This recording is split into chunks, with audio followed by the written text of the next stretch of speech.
my channel April Flower Arts. I'm Tushara. Today I'm going to share with you my recipe for crispy fried fish.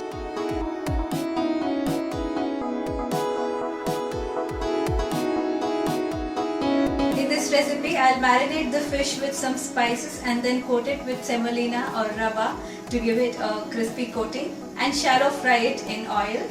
So let's see how it is done. Here I have 2 fillets of basa fish. Any fish of your choice works for this recipe. So this is approximately 400 grams of fish.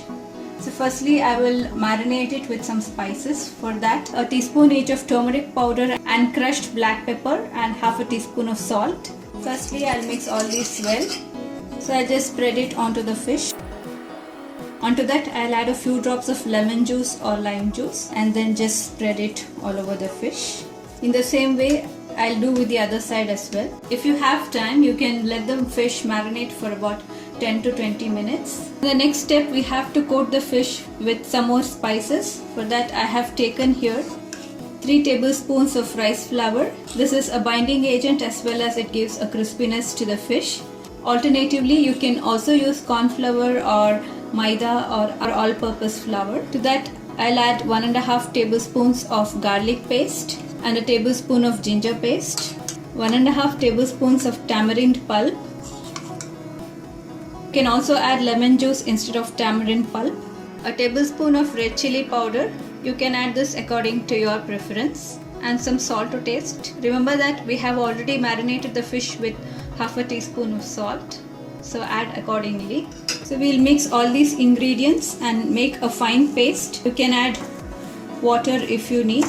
So you need to make a very thick paste like this so that we can easily coat this onto the fish. Next I'll coat this spice mixture onto the fish. Make a thin and even coating onto the fish. So in the same way I'll coat the other surface as well. So the next step is to give the fish a coating of semolina, also known as suji or rava. Taken the semolina onto a plate.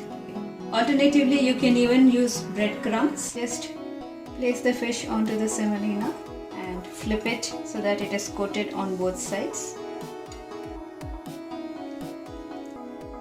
The advantage of using semolina over breadcrumbs is that it won't soak up much oil while frying, yet it gives a very crispy layer on the outside.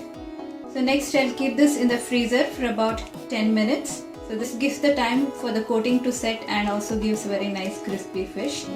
Alright, the fish was sitting in the freezer for exactly 10 minutes. Now it's finally time to fry the fish. For that I have a pan here heating up with about 2 to 3 tablespoons of oil. It's at medium heat. I'll slowly place the fish onto the hot pan. So I let the fish fry over medium heat. I also cover the pan so that while the one side of the fish is crisping up, it also cooks from the inside in the steam. So I'll just cover it. So now it's been about 8 minutes over medium heat. So before flipping, I'll add few more drops of oil onto the surface and then slowly flip it. The fish was cooking for another 10 minutes on the other side. You can see that the surface has beautifully crisped up and browned. So now it's time to plate the fish. So this is how the dish finally looks. I like to serve it with some onion slices and lemon wedges.